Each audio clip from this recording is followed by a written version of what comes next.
Hey everybody, how's it going? Welcome to another episode of The Finishing Blow. Hopefully you guys are having a good week so far. This week, I'm sure you guys could tell, but I have new internet now, so it is much faster than what it's been. So I'm hoping I can get more articles out to you guys, maybe do some new videos and things like that. It's so much faster. I know that I kind of mentioned my Let's Play channel here and there, but I actually did some uploads for my Let's Play channel itself.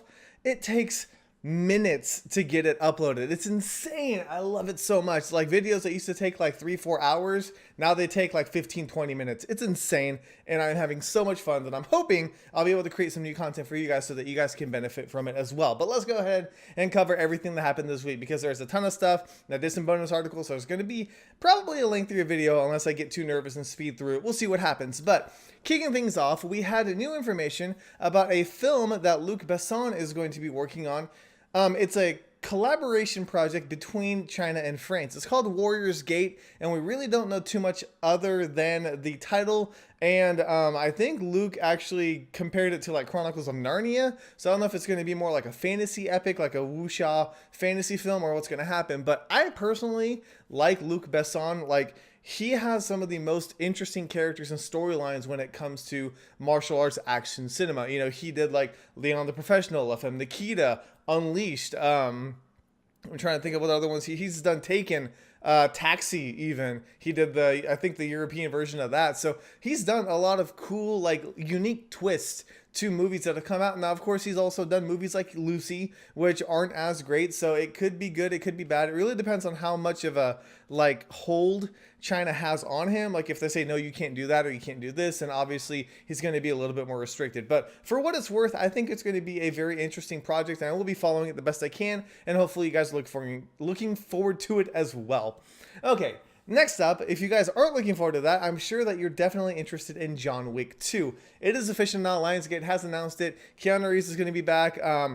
The original directors are going to be back as well as the original story writers. So everybody is back on board. I really think this is going to be the film that's going to propel them even further. You know, the original movie it played it kind of safe. Like, I know a lot of people enjoyed it. I enjoyed it myself, but it still played it safe. And I'm hoping that the second one kind of goes on a different tangent. It does something a little bit different, a little bit more unique. And if it can do that, it's really going to be a standout film. John Wick, the original one, was kind of one of those movies that was good for people who knew about it. Now everybody knows about it. They're aware of it. But, you know, with John Wick 2 coming out and The Equalizer getting a sequel, it's going to be a good couple of years for action films, to say the least. But let me know in the comments if you guys enjoy the original John Wick, or if you want to see the second one.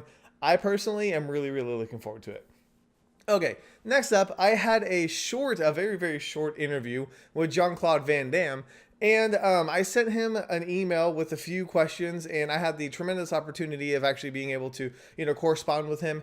And he only was able to answer a couple of the questions I had, but hey, I want to share with you guys as much information as I get. Like, if I learn something, if I find something out, I want to share it with you guys, because what's the point of getting 2 questions answered and then not letting you guys know what it was, you know? So they're 2 very short questions, but I think they give you some insight on how Pound the Flesh was, and how JeanClaude Van Damme really kind of made it work together, and what he thought about his the crew that he worked with, his co-workers, his co-stars, everybody like that. So if you guys want a quick little read, I think it's really cool, and I just want to take a quick second and tell you guys thank you, because as much as I want to get excited about this, and, you know, obviously somebody had to kind of be in between for me to be able to do something like this. If it wasn't for people like you guys who watch my videos and visit my website on a regular basis, this wouldn't have happened. And so I just want to tell you guys thank you. I really do appreciate it, and it's amazing to think that I actually got to ask JeanClaude Van Damme questions. Like, even if it wasn't like on the phone or like in person,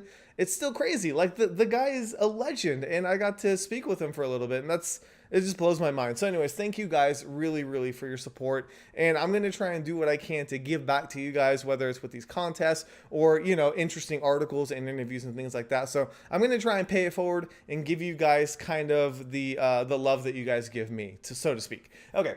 Anyways, without getting all cheesy and stuff, we also had images for the press conference that happened in Shanghai, I believe, for Ip Man 3.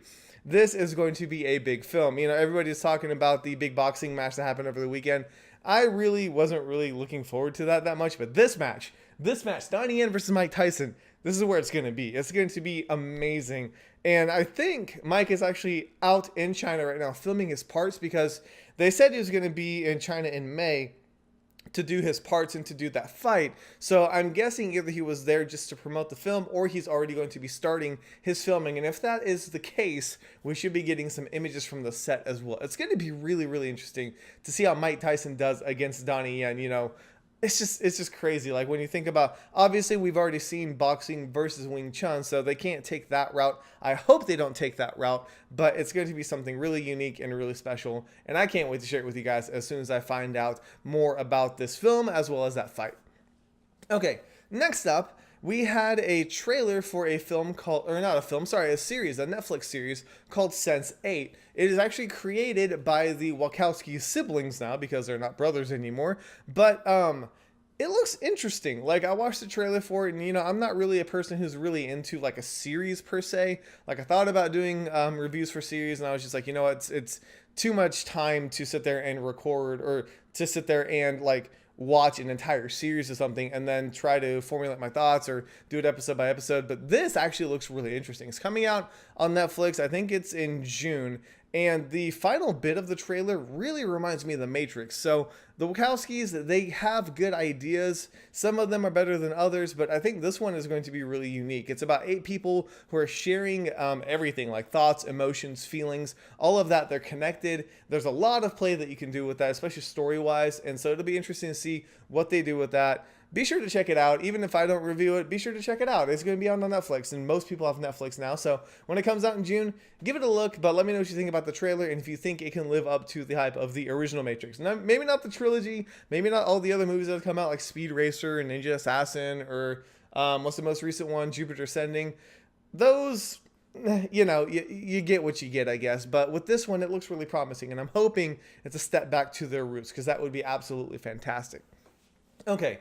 Moving forward, I also did a quick article about Iron Dragon TV, and I don't want to say too much about it in this video because I don't want to like pound it into your guys' face or anything like that. But Iron Dragon TV is really interesting because of the fact that they are the first channel to offer martial arts films in 4K.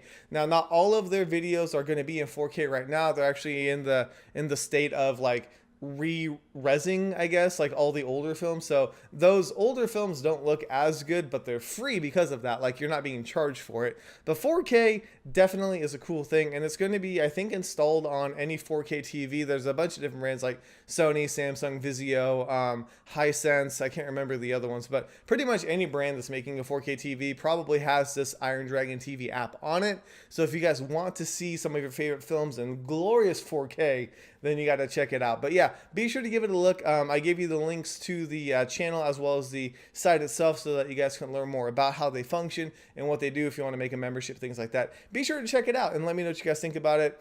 I don't know. It seems really, really cool. And I hope, like, I think that Ip Man 2 on there, so I might even give that a shot just to see what it looks like in 4K. Even though I have the Blu-ray, I might check it out just to support them and see what they can offer and how that catalog is going to grow. Okay. Next, I got 2 more articles I need to cover, 2 more topics I need to cover. One is that I did not do a review on Friday because there was just so much stuff going on with the internet changing and all these things and all the topics I wanted to cover. So I said, you know what, forget it. I'm going to do 2 smaller things in replacement of the review. The first one was a giveaway for Sword of Vengeance. Now, this one is still live. So don't worry if you're watching this video right now, you still have time. I'm going to draw the winners. 3 winners. I said 2 in my original article, but I actually got another copy later in the mail. So I have 3 copies I can give away. So be sure to email me. It's kmiller.mamj@gmail.com. Send me an email with your name and address so that I know who to send it to, because I found out that if I just pick a winner and try to get their address later, 9 times out of 10, it's hard to contact them. It ends up getting later and later. So if you guys send me your address first, that cuts down the time tremendously. So if you guys are curious about it, be sure to watch the trailer for Sword of Vengeance. I haven't watched it myself yet, so I'm not sure if it's going to be good, bad, or indifferent. But, you know, free movies are free movies. So if you want to enter, be sure to shoot me an email so that I can know if you're interested, and that I will be drawing 3 winners next week in the finishing blow video. Okay, and lastly, I had the tremendous opportunity of doing an interview with Dennis Ruel as well. which you guys remember, Dennis is one of the key forces behind Unlucky Stars. And so we've been kind of going back and forth, and there's a lot of cool things coming down the pipeline. But I wanted to share this interview with you guys. And this one is significantly longer, especially when you compare it to like the JeanClaude Van Damme interview. But it provides so much insight on like how much passion and care and like really who Dennis is as a person that I didn't want to trim anything out. I wanted to leave it the way it was. I broke up the text a little bit so it was easier for you guys to read and sprinkled in some images. But other than that, that is Dennis, just straight, pure and simple. And I really hope you guys get as much out of it as I did. Like, it's really, really inspiring to see somebody who loves the industry as much as we do and is actively out there trying to make a difference. And I really hope you guys can support him in the projects that he does. I don't know when Unlucky Stars is going to be out on like DVD, but if you guys can even like attend when they have like a premiere in a certain city or something like that, just show your support, spread the word, get people excited about it. I know that he will definitely appreciate that, and I appreciate it as well, because Unlucky Stars, if you guys ever get a chance to see it, you need to watch it. You guys know I can't BS. I'm a terrible liar, but this is a good film, and you guys will definitely enjoy it. Okay. Before I get too crazy and ranty, that is actually everything I have for this week. Now, as I said, I've been trying to cover more topics more consistently for you guys. I know that it's hard to know when things are coming out, so I'm going to try and be more consistent with my posts. And if I come across anything, I'm going to try and share that with you guys. I really do appreciate your support, though. You guys mean everything to me. Like, this community is amazing, and I'm going to do everything I can to give back to you guys. So I'm going to shut up now so that you guys can go about the rest of your weekend. But thank you guys so much for watching. This is K Miller, and that... I messed up my own intro. Thank you guys so much for watching. This is K Miller, and this week has been finished. That is terrible. It took so long for me to do that. I'm sorry. I'm going to be better next week. See you guys later.